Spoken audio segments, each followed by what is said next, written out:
Last year, traditional banks denied 95% of small trucking companies applying for loans. To see where your fleet stands and how to move into the approved category, there is a payment calculator in the description. It identifies your specific bottleneck: capacity, capital, or character. Taking 2 minutes to input your numbers provides immediate mathematical clarity on the specific variable currently stalling your growth. Operators who successfully scale past 5 trucks prioritize a logical, strategic sequence for their funding, rather than accepting whichever cash offer arrives first.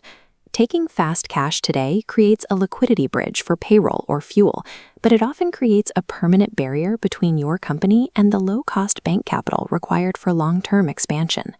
A major regulation shift occurred in April 2025. The SBA updated its guidelines, effectively ending the practice of using government-backed loans to refinance merchant cash advance debt. If you layer daily advances on existing loans, the math becomes unsustainable within 90 days. This chart shows the impact on your debt service coverage ratio. Daily debits grow until they consume the cash flow needed for traditional financing. When daily withdrawals strip away your operating margins, you lose the ability to reinvest. Meanwhile, competitors using fixed-rate capital can maintain their equipment and secure more profitable contracts. Reversing this trend requires a specific funding order called the compliance firewall. Step 1 is equipment financing. This must come first because the physical truck serves as the security for the loan. Lenders accept lower interest rates because they have a claim on the asset itself. While this step requires an initial down payment to take possession of the equipment, it keeps your balance sheet clean for future lenders. Step 2 is freight factoring. This converts your completed bills of lading into cash within 24 hours, rather than waiting weeks for a broker or shipper to process a check.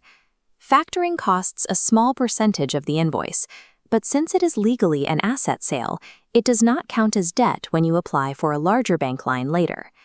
Starting with asset-backed and invoice-backed capital establishes the financial foundation that traditional banks look for when they evaluate your business for a long-term partnership.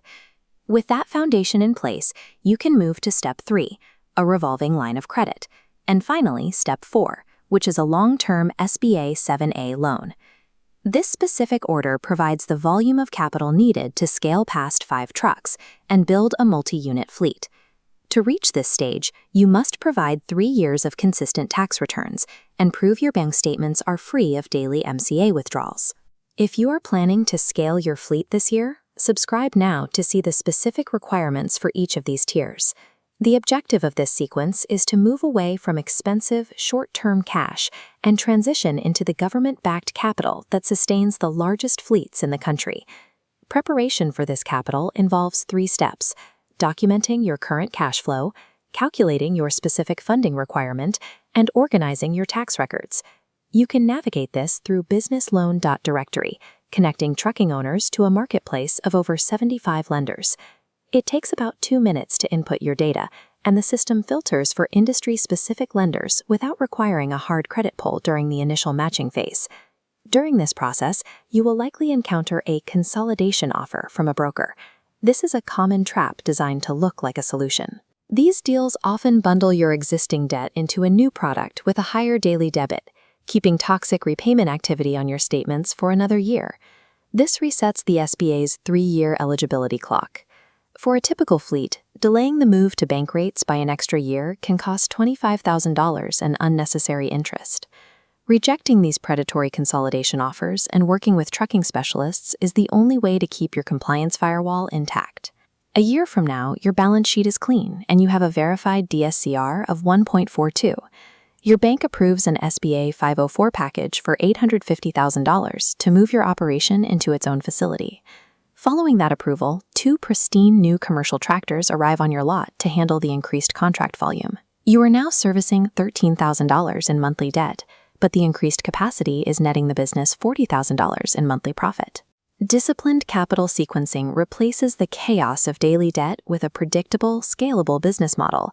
If you have watched this far, you are focused on the long-term health of your fleet. Subscribing ensures you stay updated on the regulatory changes that impact your borrowing power. Now, let's map your calculator results to the correct funding path.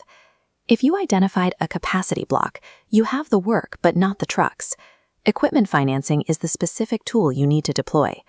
For those with a capital block, you are essentially lending money to your customers for free. Freight factoring solves the cash flow delay and puts that money back in your fuel tanks. If character was your primary block, it means your current debt structure or credit profile needs work. Starting the compliance firewall sequence is the specific process to repair your standing with lenders. Click the link below, run your numbers, and pre-qualify to secure the right capital.